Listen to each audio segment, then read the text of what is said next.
All right, so this is going to be episode 3 of this attempt at a podcast. Tonight we've got Matt from Urban Guerrilla Comms with us from IG fame, and doing a lot of really cool stuff that hopefully we'll get to learn about tonight. For those of you playing along on YouTube, feel free to throw questions out there as much as you want, and we'll try to work them into the conversation whenever we can.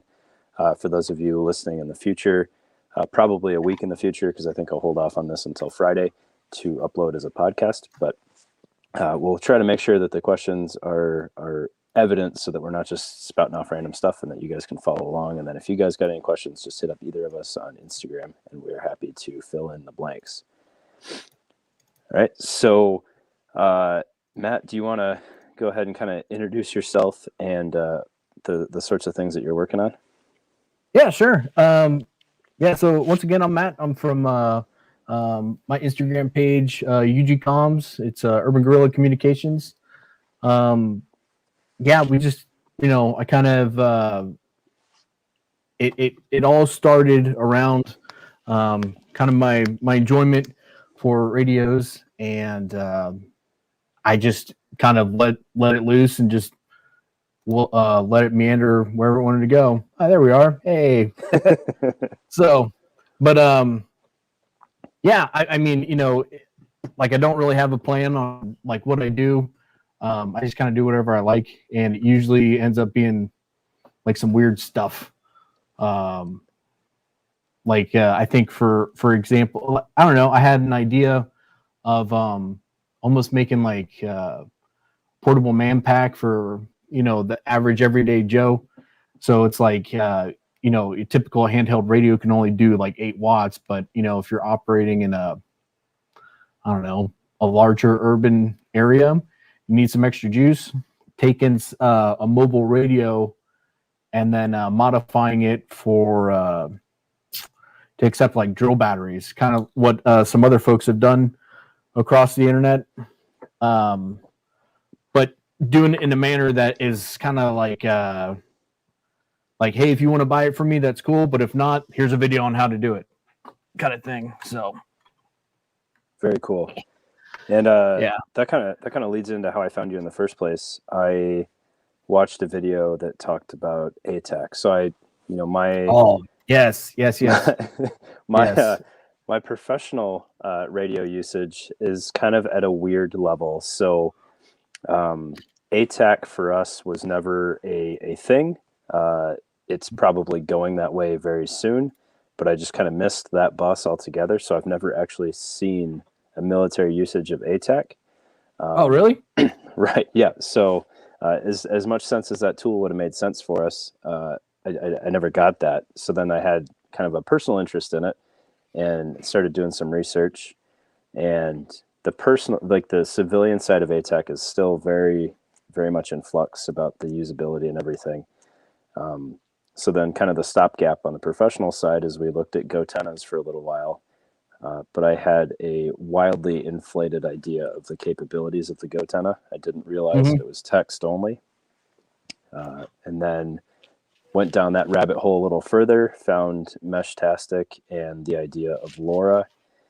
And I was like, this looks really cool. I want to try it out, but I don't have a 3D printer and I'm kind of lazy. So I just searched on Instagram, #Meshtastic, and you popped up. And I was like, oh, this is perfect. Yeah. This guy sells these things. So yeah, the Meshtastic it's an idea that I still kind of play around with. Like it has its place somewhere. But so I guess long story short, like I knew that there was I don't know if it was a classified plugin for ATAK, but the what is now known as Hammer used to be called ARIK, ARIK, and it's been around for over a decade. I'm just gonna switch up real quick, and so I was like, I know ATAK can do analog radios, and they're like in an ATAK forum, somebody was saying something like, "Oh no, that's impossible," and it's like, "No, I know it exists, and it's called this." And so that kind of started the journey of like how do I make this work? And I ended up linking up with some other guy named Sniper Bob who had built some hardware out of a Pi and some APRS software, but Meshtastic was always kind of like the better option because it's like it was something that somebody could just pick one of these up, put some power to it, Bluetooth to their phone, and then they could start texting their buddy that had one of these things. But now that Hammer has been released as a plugin for ATAK, I think the Meshtastic stuff is going to start fading back away because Hammer does everything that Meshtastic wants to, except for the mesh networking capability, which is great, but you need a lot of people for that to do its thing. And I mean, there's just like nobody uses it. So I mean, in an optimal world, you'd give a bunch of people LORA radios that are like in a search and rescue team, and they would go out and do their thing. But ATAK has been around in like the forestry service for the fire guys for a while, and that's just kind of what they use. It's got some sexier stuff on it, like you can download maps and whatnot. And with Meshtastic, it's more just a texting kind of thing, unless you go and get like an upgraded board that has GPS in it. And it's just, it's like if you want more and more features for mesh networking capabilities, price starts going up when you could just take, your cell phone or an old cell phone, hook it up to one of these guys, and start using it. So, have you played around with Hammer very much? Yeah, kind of just between myself, just like back and forth across the house to see like how it works. Yeah, I mean, as long as you set up like ATAK correctly, like it's pinging like depending on how many people in your group, it's not stepping over anybody because like I said, it was just me or phone.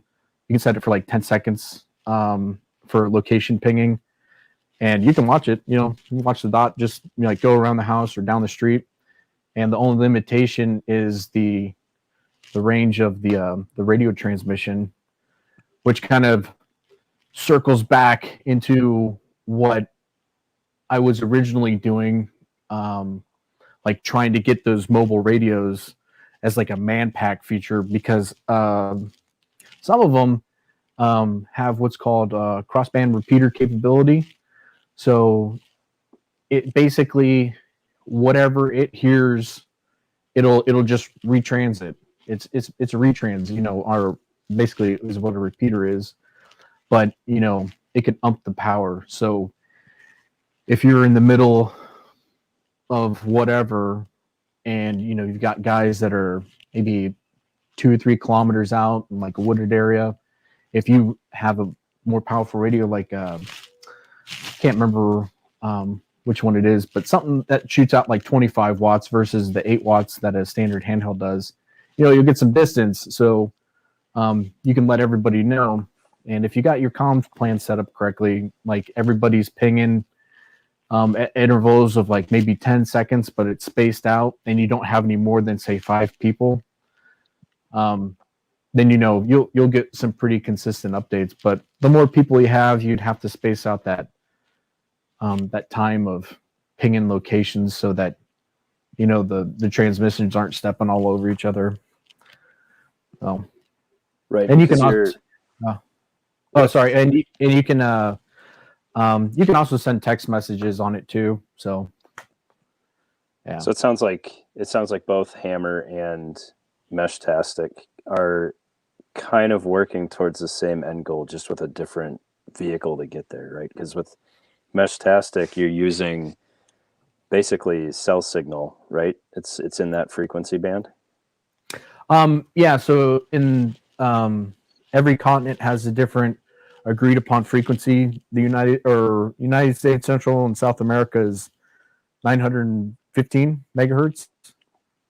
So, and it's also the transmitters on them are limited by output power. I think it's they can't max out at 20. They max out at 20 dB, which comes out to something like maybe a watt or less in transmission power. So it's a very, very small area. But in their eyes, if you have a lot of people over a large area, that's where that networking feature comes in. So it doesn't really matter like how powerful your radio is, as long as it can like hop from person to person and use them as a node, you can get your message across a distance of like 10 kilometers or something like that.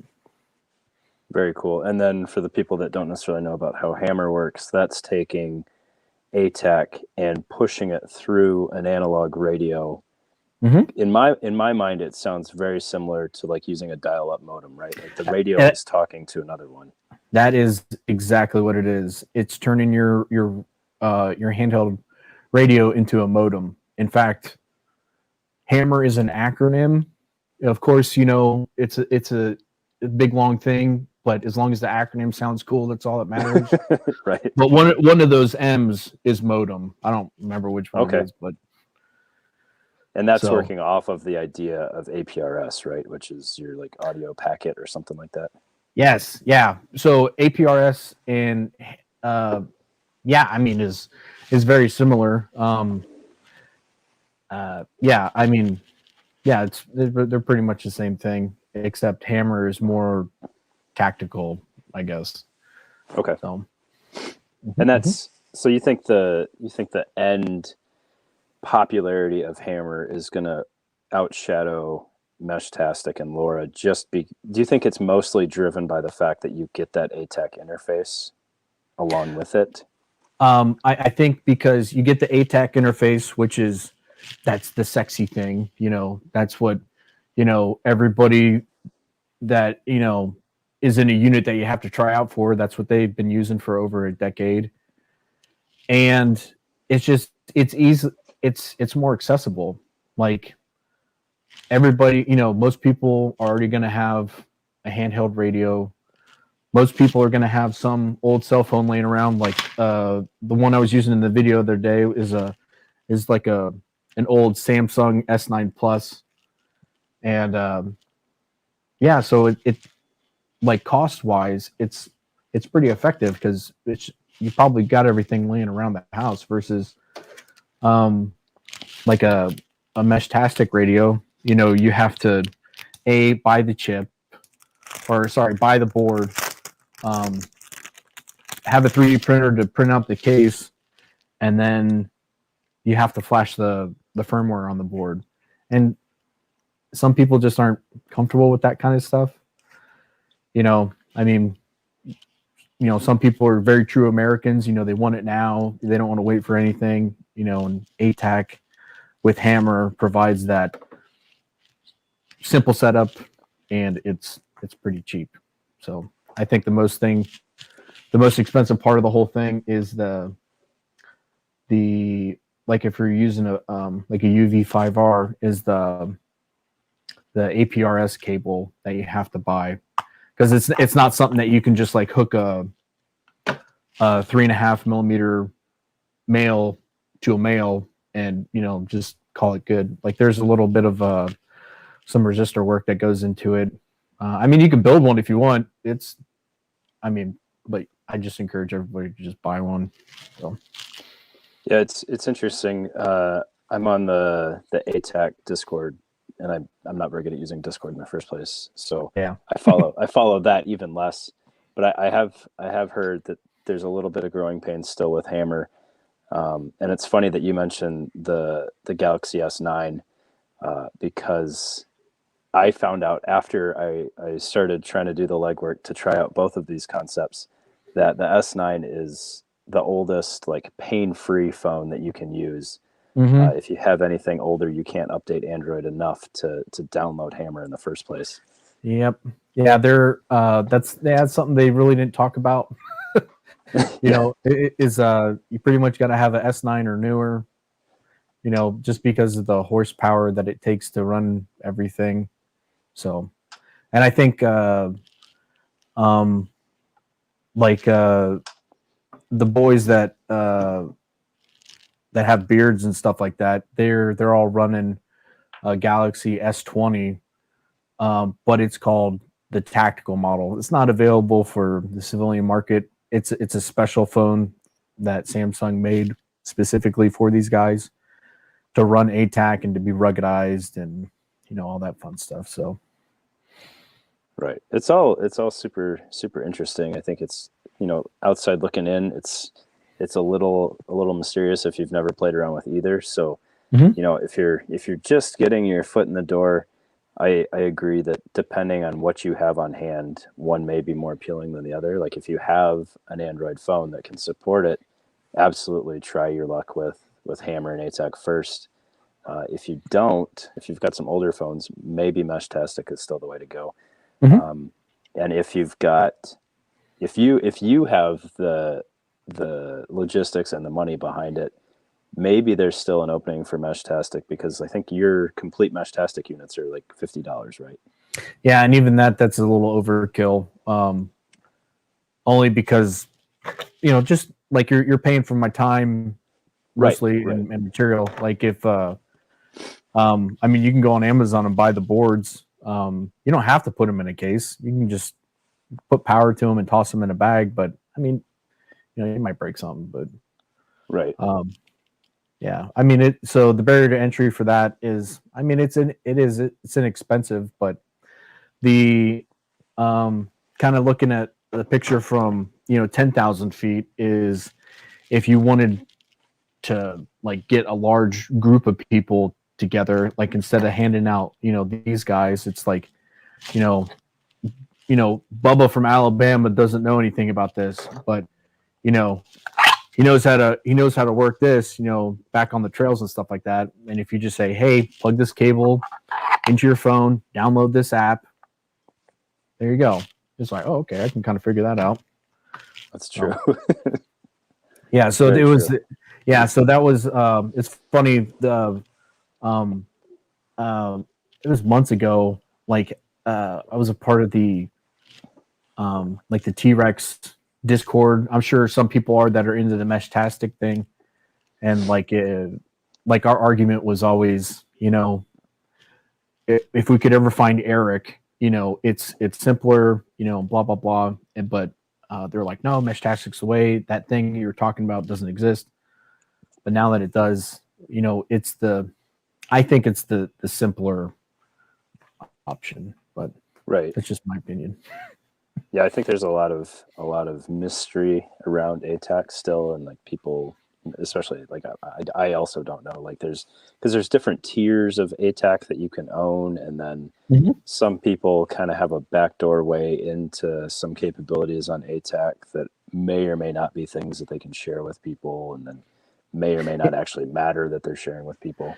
Yeah, I mean, there's like you can get access to some plugins if you have a .mil, email address, but I mean, the capabilities that, like the maximum capabilities to that ATAK can do, that's all backed up by like a crazy network. Right. I mean, it's backed up by whatever new UHF, VHF radios they have. I remember back in the day, the EPLARS radio was the thing for FBCB2 systems that would, transmit all your messages and locations. But now with, you know, guys having access to satellite stuff, their bandwidth just goes through the roof. And I mean, like they can, like, I don't know, are you familiar with like the capabilities of like Ravens and Pumas and stuff like that, the little UAVs? Roughly. Again, we missed that bandwagon too, but we have played around with some COTS drones and seen what people are capable with those. So Yeah, so like those units can be outfitted to be repeaters.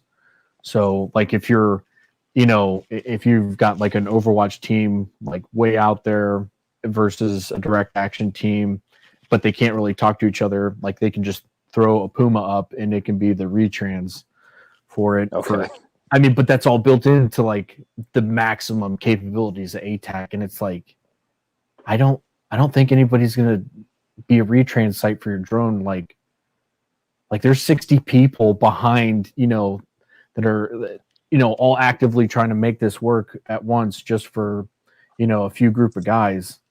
right. So it's like, I think it's just cool walking around in the woods and you can kind of see where you're going, and talk to your buddies, whatnot. But yeah, I think people that want to try and use Hammer and ATAK for like playing airsoft or something like that, there might be a bit of a learning curve.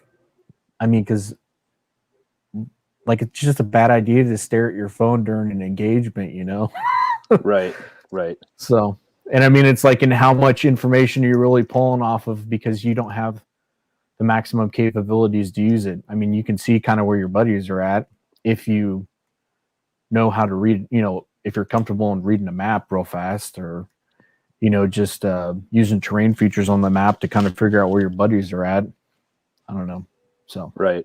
And outside looking in, I think that's probably, even though the logistics don't necessarily make sense and the scale of what's going on don't make sense, that's probably one of the bigger communities driving at least the ATAK side.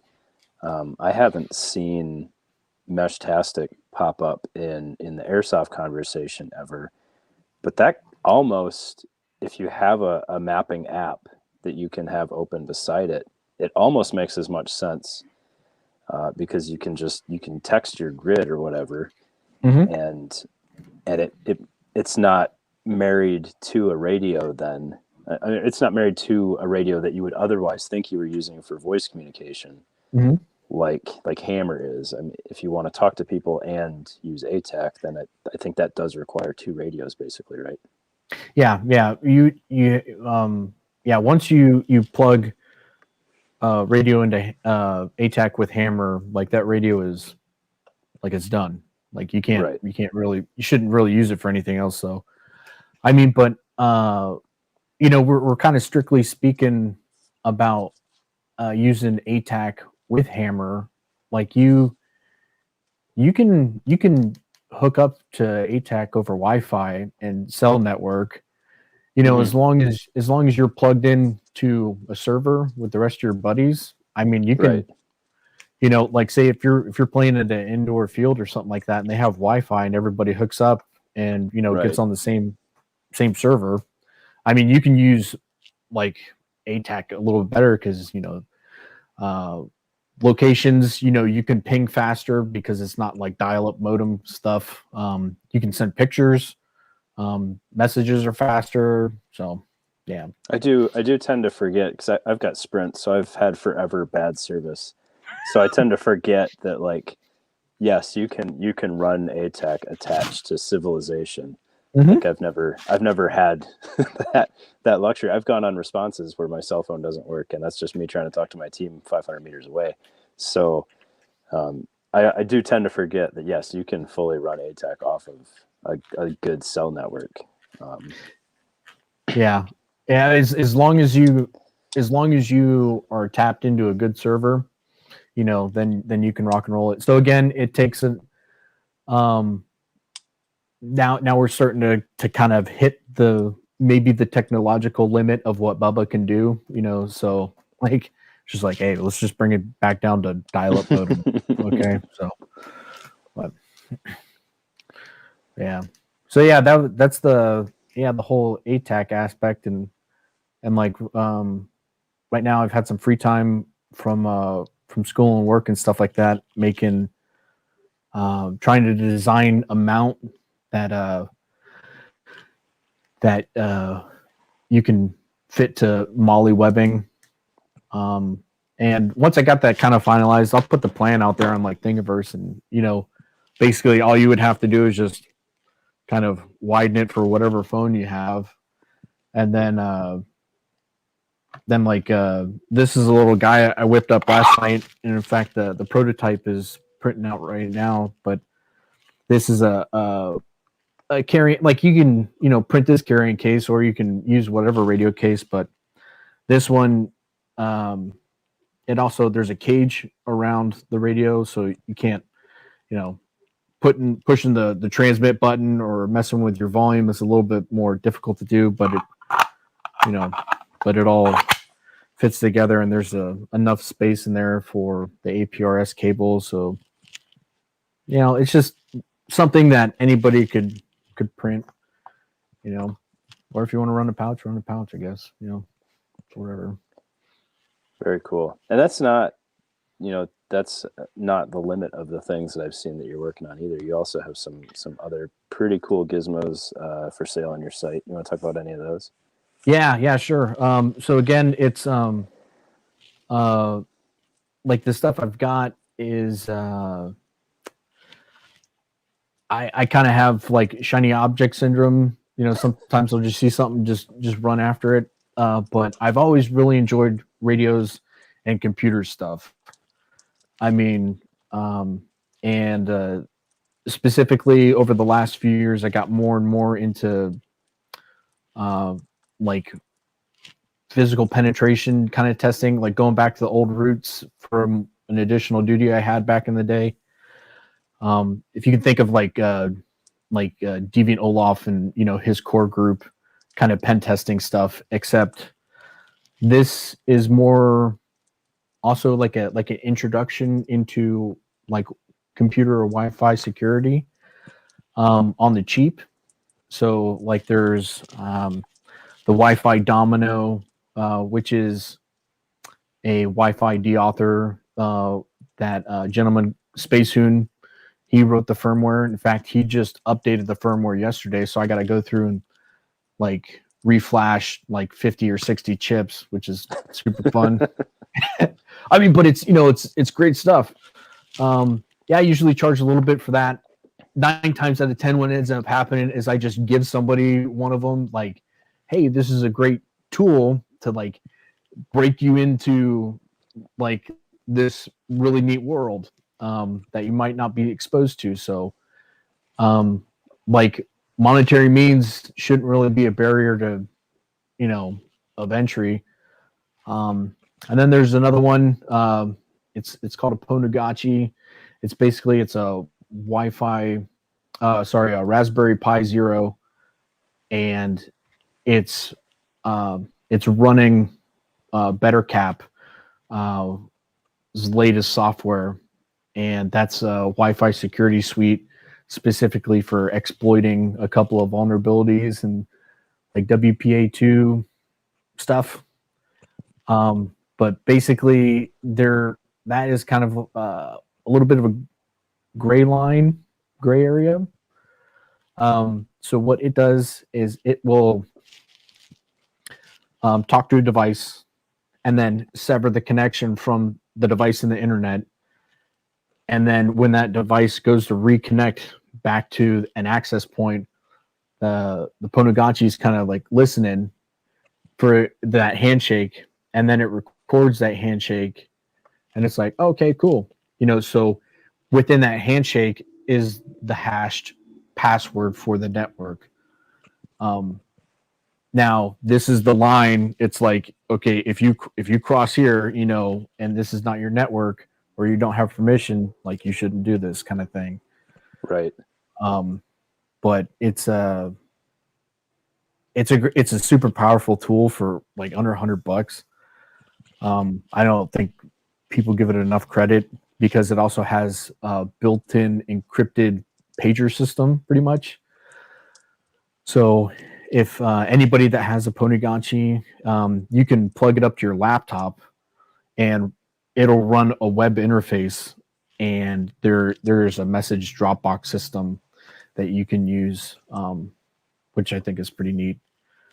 But yeah, from like a penetration side, I think the Wi-Fi Domino is super awesome because it'll scan the wireless environment around you and then tell you what's there. So if like there's something that's not broadcasting an SSID, it'll still see it. So like if somebody's got some weird creeper hidden camera, in like your Airbnb in the bathroom or something like that, you can see that there's like, oh, there's a video camera somewhere around here and the signal's super strong. Like, what's up with that? It's like, I don't know where it is, but you know what? I can sever the connection. So, but some people also use that for like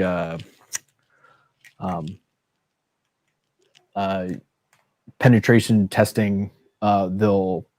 If like a facility has Wi-Fi security cameras, they'll scan the area for them and then just cut them off. Like, it was funny. I did a quick live yesterday and I was talking about it, like how some security companies are just super lazy, and like there's a place not too far away from my house. They just have this truck and they have 4 Ring doorbell cameras zip tied to this vehicle, one in the front, one in the back, and one on each side.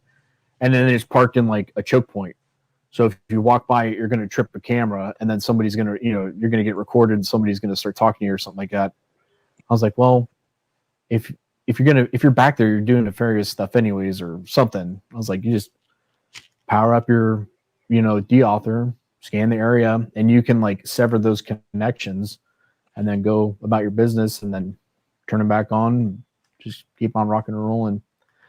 Because the Wi-Fi or the deauthor exploits a vulnerability in WPA2 connections. If you're smart, you can fix it on your router. The new generation of WPA3 closes that vulnerability too. But I mean, how many people do you see out there with that already? I mean, it's only been like 2 years since it came out, so yeah. Oh, what else? On top of that, I've noticed you do a couple of videos or live feeds here and there talking about veterans benefits, I believe, right? And dealing with the VA. Is that what it is? Yes. So I was there we go. So yeah, I was in the Army for like 9 years as an infantry guy. And then I got out and I thought it was going to be smart to transition in my state's National Guard. And then I was like, but I'm going to change my job. I want to blow stuff up. I want to be a combat engineer. Dealing with the explosives, National Guard. What could go wrong,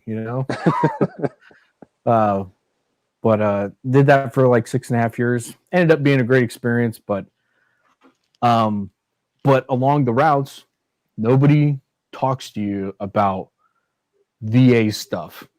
Like it's not a part of out processing or anything like that. So it took me years until I filed for it. Like, I used my post 9/11 and stuff like that. I mean, that's easy peasy, but actually getting the disability that most of everybody deserves, it can be a little tricky if you never went to like the doctor or went to sick call to get treated for it ever. Mm-hmm. Like if you were in and like you hurt your back or you hurt your knee on a run or something like that, and your medic was just like, just take it easy, you'll be fine, and you never went and got it documented, and it just kind of happened over and over and over. Trying to prove that the Army did that to you later on, it's very difficult. So it was more like an advocate of, if you're still in, like, put yourself first for once and go and get yourself treated for all these medical ailments, because when it comes time to get out and you're really busted, getting the care is difficult. Some people come at it from a monetary perspective. Like they're like, I want, give me 100% so I can get my free government cheese and I don't have to, don't have to do shit for the rest of my life. And it's infuriating. It's very upsetting, because there is a massive backlog of prior generation veterans that are kind of milking the system, in my opinion. And it's like everybody that's starting to get out now that has like some kind of guilt about not filing, when they go to file a couple years down the road, they're kind of there's new rules that are put in place to make it harder and harder to get benefits, because these, I'll just call them malingerers, they make it very difficult. And it's so I talk about it a little bit, and like I encourage everybody to go and read 38 CFR, which is the Veterans Disability Federal Book. Like, it's like, this is the rules.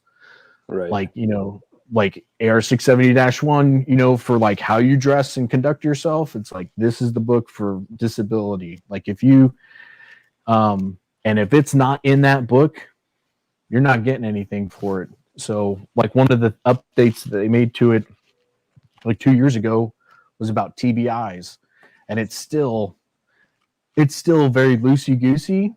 Right.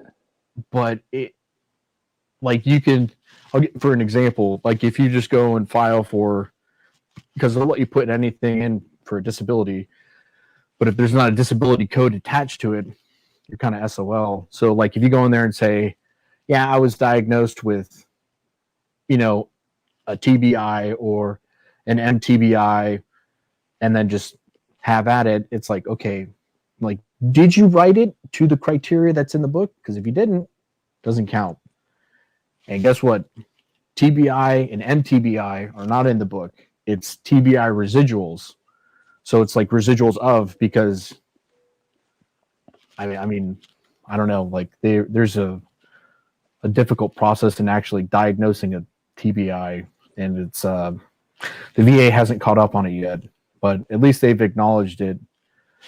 And there's other little weird ways that you can do to get kind of what you deserve. Like, for example, if you're like, hey, I've got PTSD, I'm gonna file for it. It's like, okay, you can do that as a mental disorder, but it's like there's a list of mental disorders like this long, and they all count the same. Okay. I mean, so if it's like, if you want to claim PTSD, I mean, if you got it, go for it. Like, but there's certain criteria that they look for. It's like, were you in a combat MOS? How many years were you deployed? Is there documentation of you in, like in a tick or something like that? And if not, you'll get denied. But it's like, but there's really something wrong with you. And it's like, no, you could have just gone for anxiety, depression, disorder at like 50%, because the percentage, it's funny. It's like, here's the list of disorders, but the rating of 100, 70, 50, 20, 10, and 0, it's all the same. It all reads the same. If you have schizophrenia, doesn't matter. You still fall under that same block as a guy with PTSD. And it's all in 38 CFR. So it's so it's funny. It's like you wouldn't qualify for this mental disorder, but you would for this, but it's all rated the same. But because you didn't put it in correctly, you're not going to get it. And then you start going down a whole road of like, do I appeal it? Do I do a higher level review? Do I need to add supplementation for evidence? Do I take this to VA court? And then that's when you start getting, you start feeling overwhelmed, and you just kind of throw everything in the air. And you're just like, F it, whatever. It's like, I don't need this crap anyways. So it seems like that kind of boils down to, don't worry about the stigma. If you're still in, get the help that you need, get it documented, make them do that legwork for you. If you don't do that, then at least read the book so you know what you're trying to ask for, and that you're even asking for the right thing. Yeah. And do it correctly the first time, so that you don't get discouraged, whether that be when you're in or post separation. Yeah. And it's once you get a service connection for something, you basically have a warranty on that body part for life. Okay. And it can always go up. Like, you can always put in for like an upgrading rating. So for example, not too long ago, I put in for an increase on my back and knee. It's not going to penalize you or anything. You have to go through a medical screening process, and the doc will document what you currently have, and then the VA benefits folks will compare old claim to new claim. Did he get worse? Oh, he did. Cool. Your rating is now increased. But if it didn't, they'll deny you, and they'll tell you why. But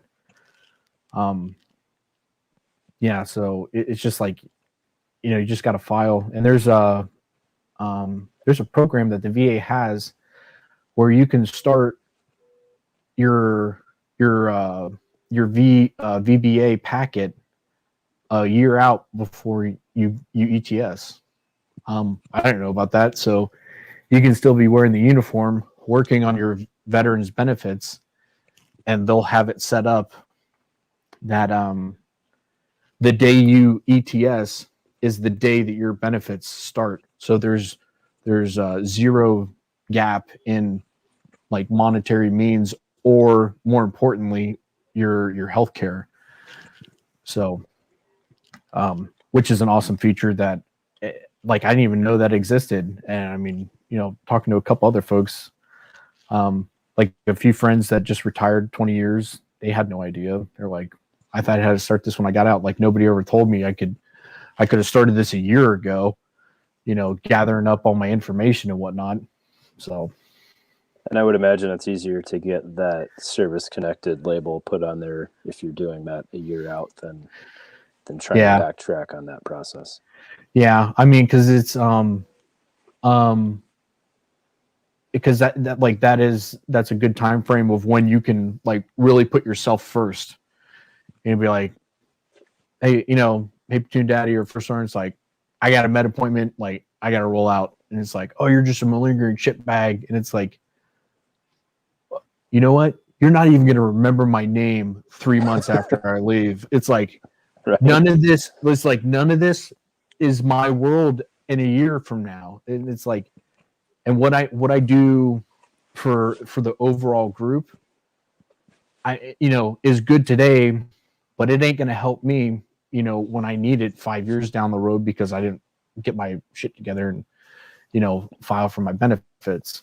So, right. I think a lot of us really struggle with that idea that we may be the ultimate performer in our unit and really, the one anchoring the mission and everything. But the day you retire, they're going to find somebody else to stick in that spot. Mm-hmm. And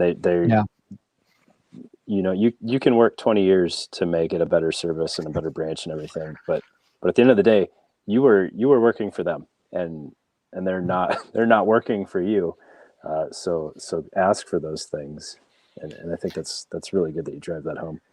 Yeah, and the VA is getting better in regards to not only benefits but like healthcare as well. Like there's most VA hospitals across the nation now have what's called transition teams and they are teams specifically for OIF, OEF, Operation New Dawn, the Global War on Terrorism veteran, the guys that have been doing it for 20 years kind of thing. It's like there's a team that will help them with their healthcare. They will be the liaison between your different doctors or any questions you have. They won't help you with your benefits. Like, that's on you, but because the ultimate goal is to just get better.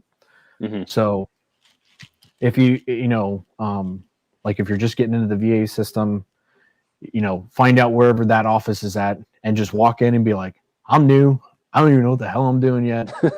Help me out, bro. And they'll do a quick interview with you and you'd be like, okay, seems a little depressed. How many times were you blown up? Okay, you're going to the TBI specialist doctor, which is this guy, versus like the Vietnam Gulf War dudes. They just kind of get general doctors. So yeah, the transition teams really help out, and they'll for the more serious stuff, like they'll help get enrolled in the burn pit registry. So 20 years from now, if they do find out that it made our second generation kids grow an extra tail or something like that, it's like, hey, you were in the registry, you're good to go. Or if the TBI thing is, again, it's increasingly it's getting more and more important, and they realize that they will get you like appointments to actual clinics. Like in Florida, the one in Central Florida is all the way out in Tampa. So it's like if you want to get a legit TBI screen, it's like you got to drive your ass to Tampa, to their VA. But they'll make it happen for you, and if you need the help, like they'll make sure you get it. So, which is nice. I think that's pretty awesome, and I think I caught the live feed that you did on the topic in passing, but I thought it was super cool. Like, yes, you've got some sweet gadgets that you're working on with a lot of cool capabilities, and then I saw that, and like that was enough. Like, I was like, I want to talk to this dude, because like, to go out of your way to try to make people's lives better in that regard, so far removed from what seems to be the heart of kind of your genre, I thought was awesome. Yeah, I mean, because I mean, if you think about it, I mean, the wave of veterans that's going to hit the VA system in the next decade is going to be astronomical. I mean, because it's like we've been, in two different countries for like almost 20 years now. Like, you've got guys that have serious medical issues. Like, there's more dudes that are getting 100% rating straight out the gate now than there was before the year 2000, where it was like pulling tooth and nail, and it's like trying to get 100% rating for the VA. But now it's like, oh, you're an infantry guy that served 15 years, or you're an engineer, or you're an EOD dude that, did 15, 20 years. It's like, knee 10, back 30, mental disorder 50, TBI 50. It's like, it stacks up, because it's like, I think we've put ourselves through the ringer than, other prior generations. I mean, if you want to break it down, but it may sound dickish to say, but it's like, if you want to break it down by the numbers, it's like World War II dudes, 4 years. Unfortunately, they're a dying breed. And then you've got, the Vietnam guys. Most of them, max 3 years, like, in combat. And then there's the Global War on Terrorism. Average deployment time is 3 years for a typical dude, across the service. Whether that's Air Force, Marines, Army, Navy, whatever. Like, 3 years that's average. Whereas back in the day, that used to be the exception. And then the Gulf War generation, I mean, the Gulf War officially only lasted 42 days. So it's like more people, it's like everybody for the last 20 years has spent, almost the exact same time in like Kuwait than what they did back in the Gulf. It's like, so it is pretty wild when you think about it. If somebody enlisted in 2000 and had any significant length of a training pipeline, they have legitimately been at war their entire career. Like that is really mind blowing. Yeah, like there's what was it? I think last time I looked at it, it was maybe 6 years ago or something like that.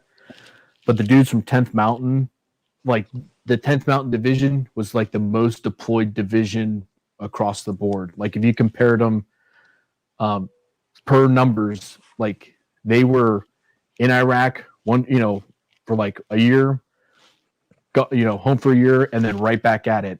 So like you were getting guys where their left sleeve was like so much bigger than their right sleeve, in regards to like their dress uniform stripes. Just like, damn, bro. It's like, you'd see back in the day, Sergeant Majors didn't even have that much combat time. I mean, it's like, don't even look about, some dude that's in Ranger Regiment or like SF. I mean, like there's not enough room on their sleeves. But the level of injuries that those guys are coming out of the service with is just, it's astronomical. I mean, 75th is, they've always been pioneers and engineers of everything, whether it's killing people or physical fitness. And I saw an article the other day where they're starting to take their because they have personal trainers at the company levels.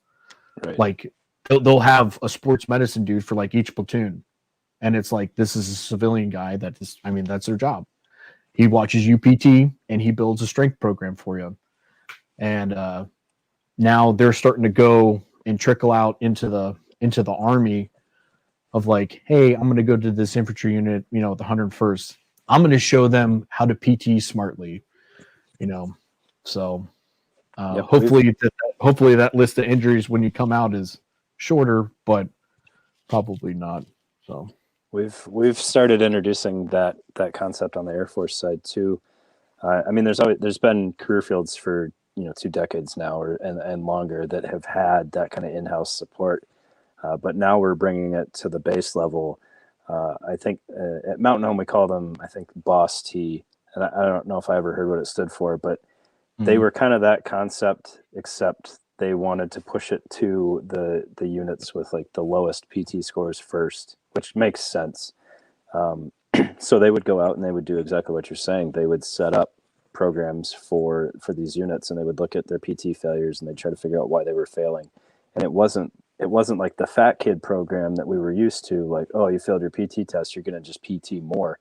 Yeah. PTing more doesn't help if you don't know how to PT.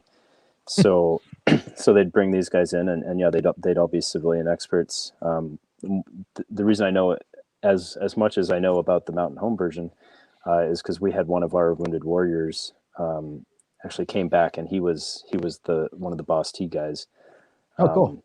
So he came out and spoke to us, and it was pretty cool to learn like what they're doing and kind of the depth of experience they have between physical trainers and dietitians and actual professionals, not that one dude in your unit that's really strong and is like, I can teach you how to work out. Yeah. So it's like, what do you mean you suck at running? Just go run more. You'll get exactly good at it. Right. Yeah. I mean, which when you're young and to a point, like if you have halfway decent form is kind of true, just do more and you'll get better at it. But if your form is wrong and you do more, like you're going to get worse. So I think that kind of support is long overdue, but hopefully that'll cut down on some of those injuries, like you're saying. Yeah, I mean, because ultimately they, like those higher end units, like they don't want to lose people to something like a meniscus injury or something like that. It's like that's millions and millions of dollars worth of training and experience that is just now a wash. Right. When it's like, when we could have just invested a personal trainer, it's like, hire a personal trainer for a company for $100,000 a year, and he just shows up during normal PT hours and helps out. that $100,000 would spread dividends, as long as one guy just didn't get injured over the course of like a month or something. Right. So like they do a really good job playing the numbers games. I mean, they're badasses for a reason. So, but it is pretty wild, the things that we ask of those guys, and then somehow also keep them serviceable for 15, 20 years. So, I mean, the proof of concept is there. Yeah. And I mean, that's, and like they prove it every day. It's like, I'm a boss, like we're doing physical craziness all day, every day. And it's like, look, we're fine. Like, what's wrong with you? It's like, oh, I'm sorry. My unit doesn't have an American Express black card, that you guys do. I mean, you look at it and they've got like a scaled version of the same kind of support level that professional sports teams have. Like we're asking them to do the same things, just not paying them for it. So I believe the mentality that they foster is a lot like they listen, they're adaptable, they adapt and overcome. It's like, hey, if there's a better way of doing business, let's check it out. Let's look into it. And maybe it is. Like, you can't just, like you just can't be stuck in technologies from like 10 or 20 years ago. It's like, hey, M4s, M16s are cool, but this weapon system's better, or this optic's better, or why am I still wearing a Kevlar when I could be wearing something lighter, or swap out that weight for, hearing protection, or something. I mean, I think when I saw like their rucksacks for the first time like over a decade ago, for some reason, I don't know, like one of my buddies, I can't remember how it came up, but I looked at his ruck and I was like, what are those things on the sides of your rucksack frame? He was like, oh, that's for our armor. And I was like, yep. Armor? I was like, you ruck with armor? And it's like, yeah. Like who doesn't?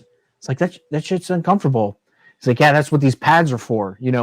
So like when you're wearing it, the armor plate sits back, and now your lats are supported by this this hump weight. Like, oh, that's cool. And then when I went to Afghanistan, I ended up seeing it.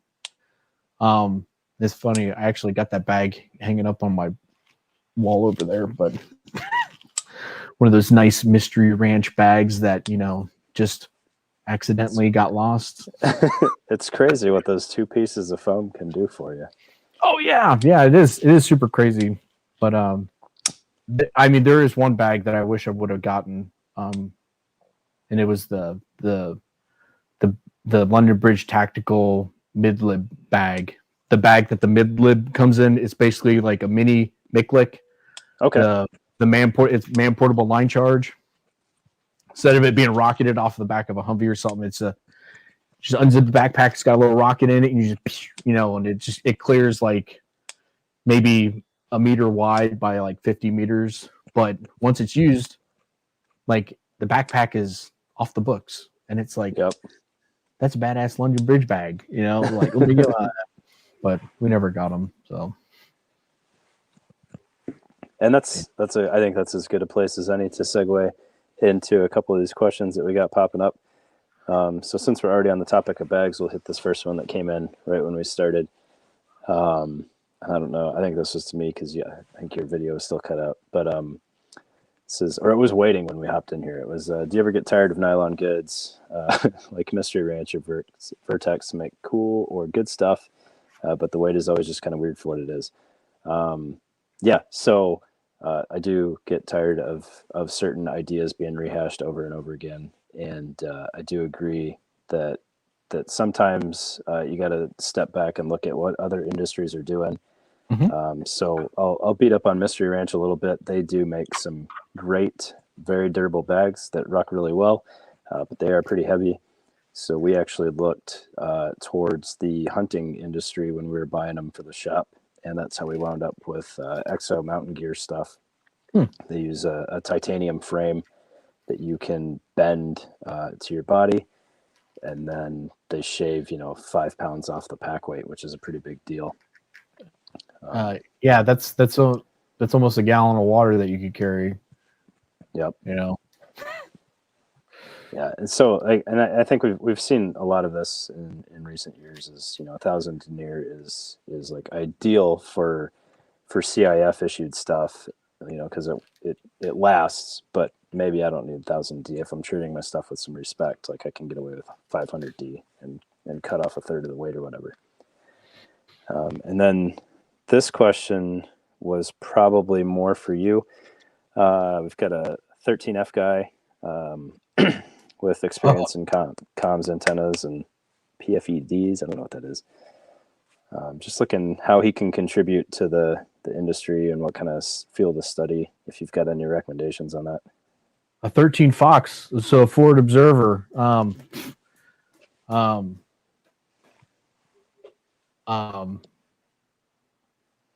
mean, those guys, like, the radio is their weapon. I don't like, how can you contribute more to the community? There are gems of wisdom that get lost as people transition in and out.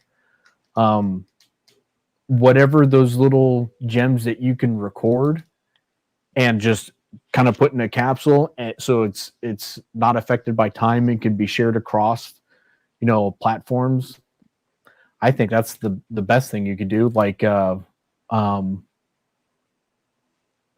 just like little tips and tricks, like, was it like using your MRE spoon, like over your mouthpiece to break, down on wind, or I was trying to remember, like maybe some antenna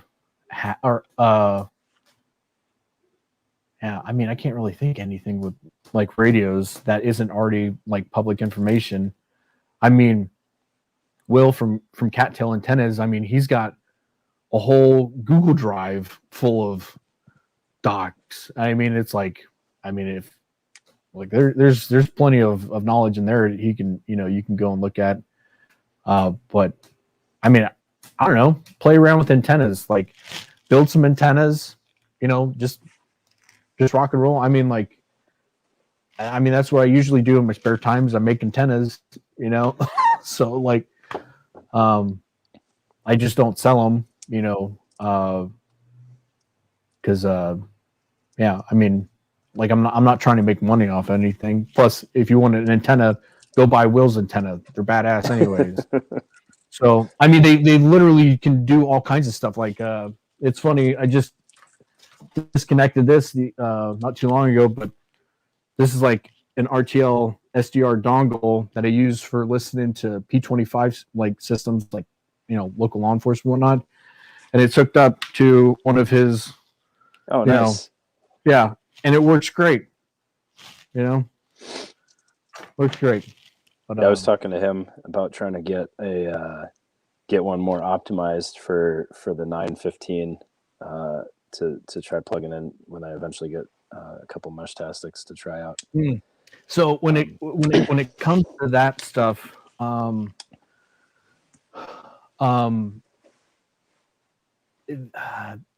the boards that the Meshtastics have, like, let's see if I can. Yeah, let me just open this one up. So, that they have a particular antenna connector on them, and you really can't go outside the realm of it. They have what's called an IPEX connection, and if you want to upgrade from that, you have to do an IPEX connection to an SMA connector, which is, I mean, you can do it, and then you just have an SMA antenna. But there's folks out there that sell 915 tuned antennas. Mm-hmm.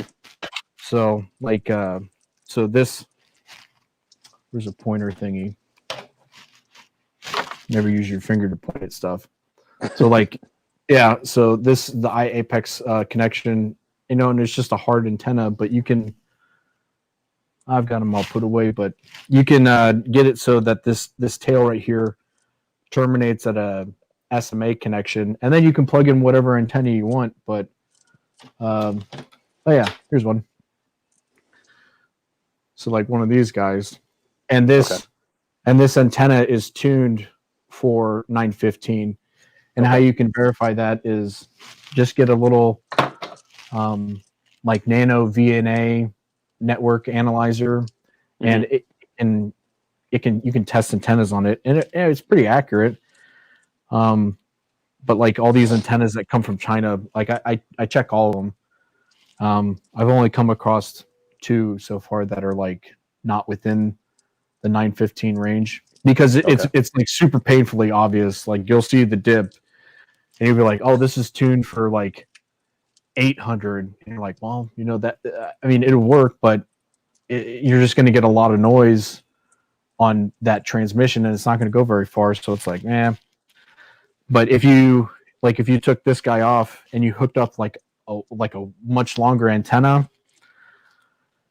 I mean, you're still limited by the little transmitting power of this guy right here. Your half watt or whatever. Yeah, it's like this thing's only putting out 20 dB, regardless of how big of an antenna you got on it. So, right. Yeah, just sticking with these little guys. Like I said, I think they work just fine. So, I mean, if you wanted the SMA connectors, I mean, even these guys, the little iApex weird coil ones, they work fine too. I mean, yeah, for just kind of being close to each other. This is what it looks like with the sheathing off. It's just a little. Oh, that's wild. Yeah. But let's see what else. Yeah, that's all I can think of right now. I don't know what. Thinking of bags. Yeah. I don't know. Do you like? What do you carry? Like, what's your everyday carry kind of bag? So I've messed around with a lot, and like I have very, very few that I stick to for super long.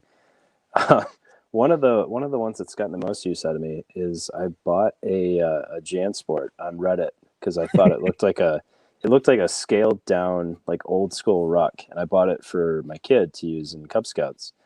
And then I got this thing, and it just had so many like perfect like airport travel features. Like it had a little iPad sleeve, not on the outside, not buried on the inside, like it was right in the middle. And like for a $25 backpack, that's probably gotten used more than anything else I have. And then, like the Mystery Ranch stuff is like I love the quality, but I still haven't found like the ideal shape for whatever I'm working on. So like I still haven't found that one thing that I'm like, this is the one I'm going to use forever. Yeah. Yeah, I think and like their price point is a little, I mean, like you're paying for quality, but it's just like it's like I don't really want to put that much money into a bag I might not like when my $25 JanSport's pretty BA.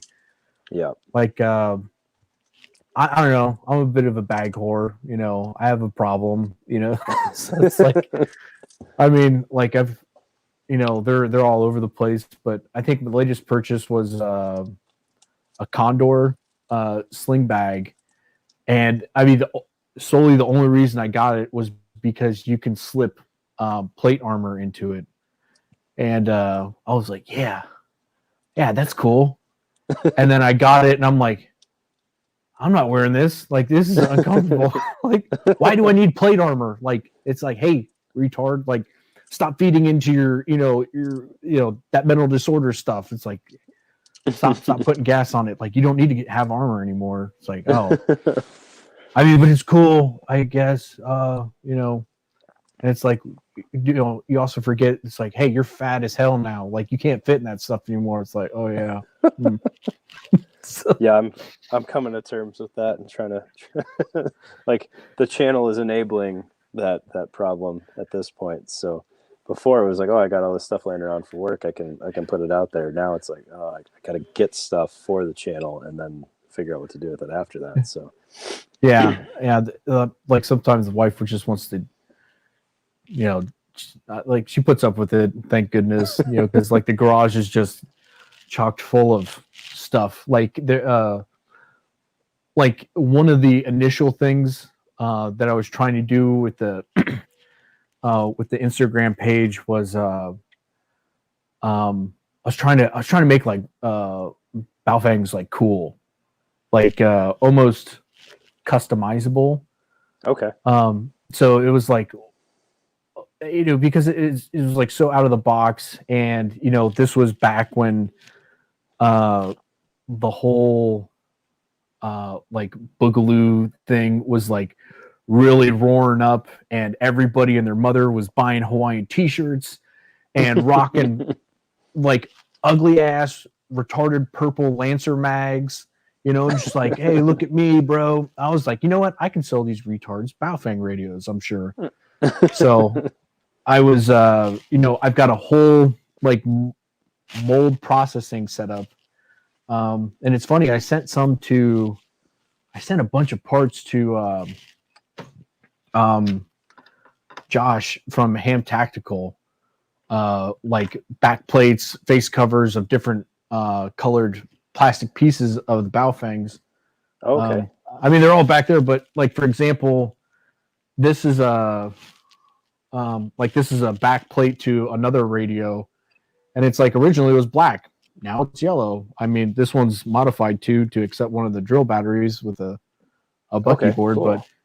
but yeah, I mean, you can take plastics and mold them to whatever you just learn how to mold stuff. And I was like, yeah, I can mold plastics. I was like, I'll just mold new Baofeng parts. So like, there's a couple pictures on the Instagram of where I created like a green like body for Baofeng. There's another one where I did translucent color. And then some of the more detailed stuff I do on the inside of like switching out the pico LEDs like for clear colors to red. So you have like a translucent black with red pico LEDs in the inside, and whenever you key it up, it like glows red from the inside. Looks like nice, very sinister, and I'm like, yeah, that's cool. And I was like, wow, this takes a lot of time to do. Yeah. I was like, I don't want. Yeah, it's like I don't want to make these to sell. I was like, because this is a lot of time, yeah. How much support can you offer for a $25 radio? Yeah, exactly. It's like, and at the end of the day, it's still a $25 radio, and I'm like, but I mean, it's good because like, I still have everything, and I can just kind of make them for myself. But then I discovered 3D printing with resins, like 3D SLA printers, and that's just a whole nother. Like, it's so much easier to do. Yeah. Just find a 3D model and just hit print. Like, it's like pick your color. Like you want clear blue or you want green or yeah. Very cool. Yeah, I don't know. What else is there? Yeah, I don't know. I guess are there any more questions, or was it just the two or anything? It was just the two. I think you did such a good job on here that nobody had any questions to add tonight. And you killed it. Huh. Let's see. Yeah,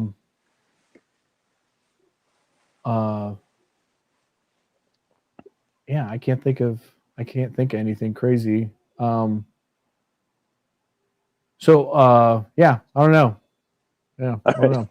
I don't know. I've started the trend as we get towards the end of these of kind of playing a podcast game of popcorn, and I asked Will who I should hit up for one of these, and I can't remember if he mentioned you or not, but we were talking about you offline, so that's kind of what sparked the idea there. So, do you have any recommendations for who you think I should try to get a hold of and bring on here for a later episode?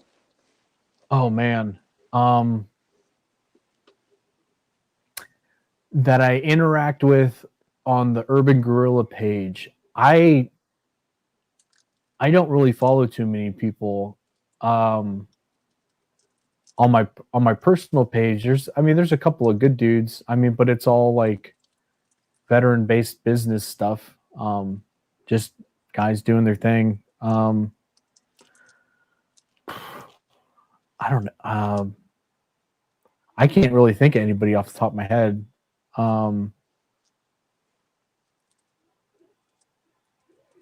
Yeah, I'm at a blank. All right, no pressure. If you think of somebody afterwards, just shoot me a message and I'll track them down and try to find them. So. Oh yeah, definitely. Cool. Definitely. Well, I really appreciate your time, man. I was super excited to do this because I find what you're doing crazy interesting and just far enough out of my wheelhouse that I don't know much about it. So I was excited to learn. And I think you put out some great information. Plus the veteran stuff is super solid, and I'm glad that was able to come up. So yeah, I really appreciate you doing this. Thanks for your time, man. Yeah, no worries. Yeah, anytime. And I guess we could leave with some departing wisdom when it comes to like explosive stuff, and you'll probably get a giggle out of this. If you ever come across any type of ordnance that is magnetically triggered, what is the safety precautions to go with? So light coat of baby oil and a pair of flip flops, and then you go on down there and do work. All right. Super cool. Well, I appreciate it, man. And I think I got somebody that I'm probably gonna send your way with some questions about the domino. And okay, cool. Yeah. Is the other one is as part of your Steve unit? Is that what it is? Or is Steve something totally different? No, Steve's just the name for the Ponagachi. That's all it is. Cool. Yeah. Well, I will send him your way probably. So cool. Yeah. Awesome. Thanks, man. All right, man. Yep. I'll see you later. All right. Sounds good. Bye.